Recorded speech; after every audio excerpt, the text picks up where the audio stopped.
دال میں کچھ کالا ہے اور کچھ نہ کچھ ایک مرتبہ پھر ہونے والا ہے، بھلے وہ چند مہینے بعد ہو یا جلدی ہو جائے، لیکن معاملہ ختم نہیں ہوا۔ یہ ٹھیک ہے کہ ہمیں لگتا ہے عام طور پر جب ہم ذرا روشن خیال ہو کر سوچتے ہیں کہ ہم مسلمانوں کو ویسے ہی کچھ زیادہ عادت پڑ گئی ہے ہر بات میں سازشی تھیوریاں تلاش کرنے کی، بلکہ ہم مسلمانوں کو کیا ساری دنیا کو یہ عادت پڑ گئی ہے ہر بات میں سازشی تھیوریاں تلاش کرنے کی۔ لیکن پھر اگر آپ ٹھنڈے دل سے ساری ڈیولپمنٹس پہ غور کریں کہ آپ کا گھر ہے اور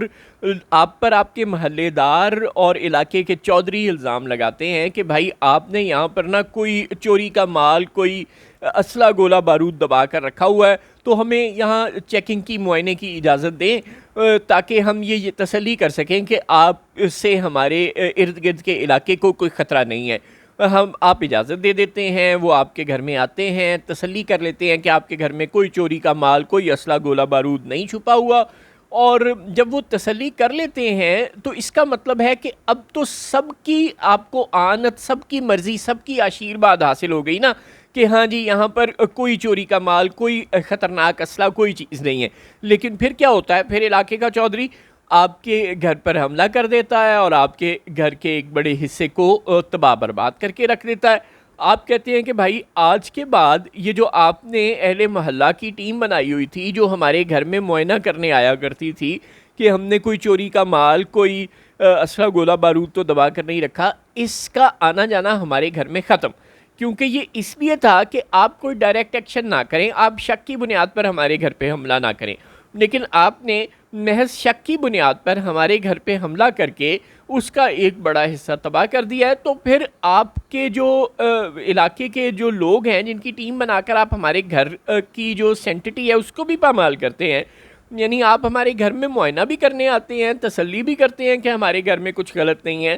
اور پھر آپ ہم پر حملہ بھی کر دیتے ہیں، تو یہ تو کھلا تضاد ہے، یہ تو ناقابل برداشت ہے۔ لہٰذا ہم آج کے بعد آپ کے لوگوں کو اپنے گھر میں معائنے کی اجازت نہیں دیں گے۔ اتنی سی بات ہے جو ایران اور اسرائیل اور امریکہ کے مابین تھی۔ اب اگر ایران IAEA کو آنے سے منع کر رہا ہے، اور وہ مستقل منع نہیں کر رہا، جو سرخیاں بن رہی ہیں وہ یہ کہہ رہا ہے کہ جب تک انٹرنیشنل اٹامک انرجی ایجنسی ہمیں یہ ضمانت نہیں دیتی کہ آئندہ ہمارے ملک پر کوئی حملہ نہیں ہوگا،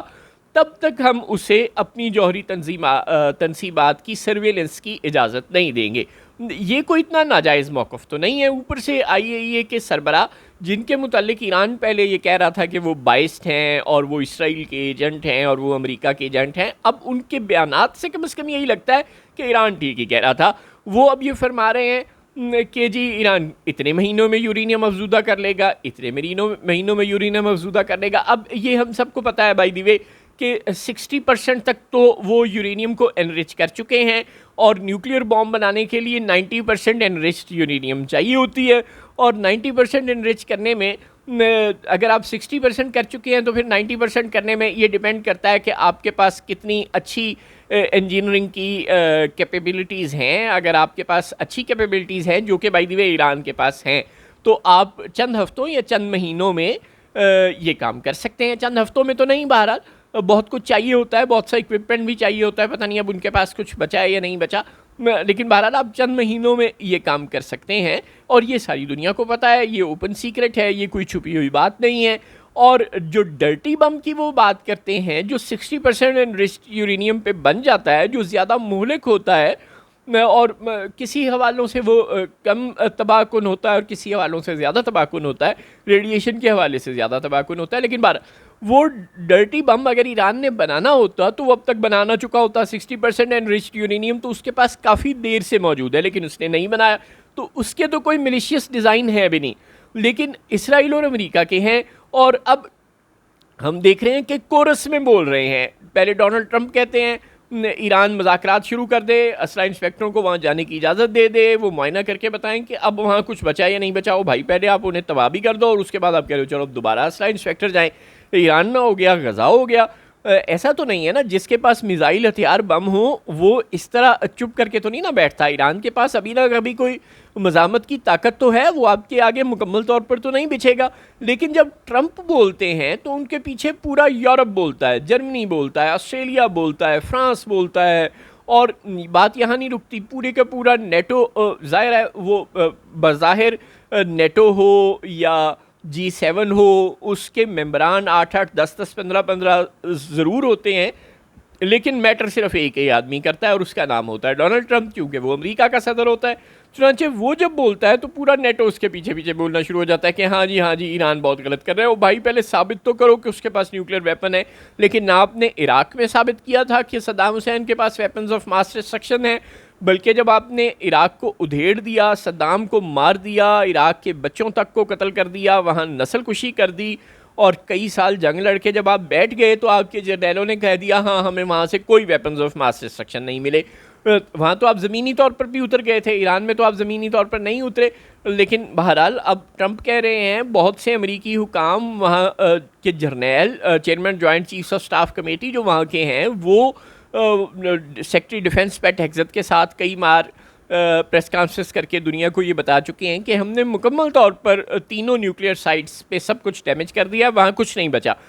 لیکن اس کے باوجود ٹرمپ کہہ رہے ہیں کہ چلو آئی والوں کو جانے دو، چلو یہ کرو وہ کرو، نہیں کرنے ہوگے تو ہم دوبارہ حملہ کر دیں گے۔ تو اس سے لگتا ہے کہ ارادے مکمل طور پر موجود ہیں کہ کچھ دیر کا وقفہ دے کر ایک مرتبہ پھر ایران پر حملہ کرنا ہے، شاید اسرائیل کے ڈیفنس کو مضبوط کرنا ہے، یعنی وہ جو ایران کے 100 میزائل اگر ایران فائر کرتا تھا تو اس میں سے 50-60 کو اسرائیل کا جو میزائل ڈیفنس سسٹم تھا وہ ناکارہ بنا دیتا تھا، اور کوئی 30-40 اہداف پر جا لگتے تھے اسرائیل میں۔ تو یہ جو کیپیسٹی ہے یہ شاید اسرائیل کی انکریز کرنی ہے۔ جب اسرائیل کو مزید میزائل ڈیفنس سسٹم دے دیے جائیں گے جو اس قابل ہو جائیں کہ اگر ایران بیک وقت 100 میزائل بھی مارے تو وہ سارے کے سارے اسرائیل کا جو میزائل ڈیفنس سسٹم ہے وہ نیوٹرلائز کر دے۔ جب یہ کیپیسٹی اسرائیل کے پاس آ جائے گی تو پھر شاید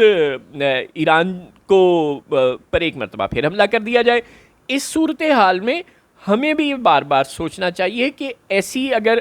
صورتحال پیش آتی ہے تو ہم نے کیا کرنا ہے۔ ہمیں صاف طور پر ایران کے ساتھ کھڑے ہونا ہے، چین اور روس کے اور ایران کے ساتھ کھڑے ہونا ہے، یا ہمیں پھر اسی طرح امریکہ اور ایران کے درمیان پینڈولم کی طرح جھولتے رہنا ہے، یعنی ایک طرف سے ڈونلڈ ٹرمپ کو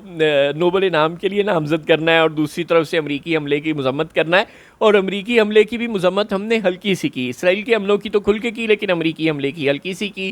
اوپر سے اب ڈونلڈ ٹرمپ اسرائیل کو تسلیم کروانے کا نیا پلان لے کر آئے ہیں، وہ کہہ رہے ہیں کہ غزہ جنگ بندی میں کروا دوں گا 1 ہفتے میں، لیکن اس کی شرط ہے کہ کچھ مزید عرب ملک اور مسلمان ملک اسرائیل کو تسلیم کریں۔ ایسا بھی پاکستان پر دباؤ پڑ سکتا ہے کہ اگر آپ نے ایران تنازع میں اپنے اوپر حملوں سے بچنا ہے، اسرائیل کی اسٹرائک سے بچنا ہے، یا کوئی بھی اور الزام، کوئی بھی اور، ظاہر ہے پاکستان کی بھی بہت سی ولنریبلٹیز ہیں، تو آپ نے فلاں چیز سے بچنا ہے، انڈیا کے ساتھ انڈس واٹر ٹریٹی حل کروانا ہے، کشمیر کا مسئلہ، یا کوئی بھی اور بات